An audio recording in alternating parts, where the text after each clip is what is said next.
Right, we have another apology. Apology to Nigel Farage. This time it's coming from John Sopel, who was a former major BBC presenter who's now spending his time doing this weird podcast with Emily Maitlis and Lewis Goodall, basically two other metropolitan liberal elitist idiots.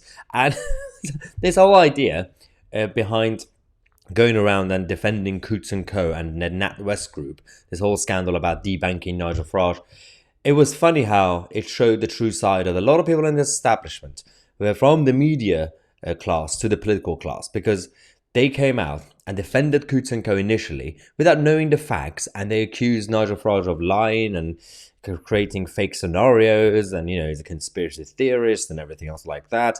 Well, he's now been proven right. Even the Coots & Co. and the NatWest Group that controls the bank, they came out and apologized to Nigel Farage, and obviously their apology was completely meaningless. But at the same time, you now have the BBC editor who decided to spread fake news on behalf of Coots & Co. He still hasn't apologized. At the time of me making this video, he hasn't done it. But John Sopel has come out to apologize. So when Simon Jack, the BBC editor, said, oh, Nigel Farage fell below the financial threshold, that's why he lost his bank account, which was a lie, John Sopel initially said, you must feel a bit of a Charlie if you're Nigel Farage, and you claim that it's all an establishment stitch-up, that your account's been closed when it's just you, and that you're not rich enough for Coots. I'm thinking of starting a GoFundMe page for Nige to get him his account back. It's such a classist snobbery. You're not rich enough, you don't have enough money. But that wasn't the reason anyway.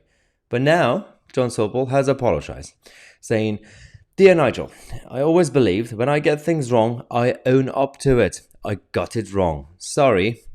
That will teach me to trust reporting of my old employer, winky face, that's the BBC. If your political views were even part of the reason why the account was suspended from Coots, then that is a totally reprehensible. John. So that's lovely. Good. And Nigel Farage, he basically decided to be the bigger man. And he said, John, thank you so very much for those words. I fully accept the apology and wish you well. As broadcasters, we now have a duty to fight for free speech for our viewers and listeners. So Nigel decided to also end it, but he's still focusing on Simon Jack and the BBC because they are still refusing to apologize or properly correct their original statements. This is again, as I say, this is just the state of the establishment in general right now, and they wonder why the likes of the BBC and many other channels, why they're losing so many viewers. Why are the old school viewers are turning to new media outlets like mine and many others as well. Well, maybe they need to have a meeting about it. Maybe it's time for them to realize why things are changing. The same applies to the political class. The reason that the by-election results that we had last night was the way it was, so basically, on the one hand, a lot of people thought, well, the Labour Party should be able to win all the three by-elections. Well, that didn't really happen anyway. So the Liberal Democrats were going to get that Liberal seat. The Tories managed to keep Oxbridge and Ruislip because of ULEZ, because of Sadiq Khan. And the Labour Party obviously got one seat.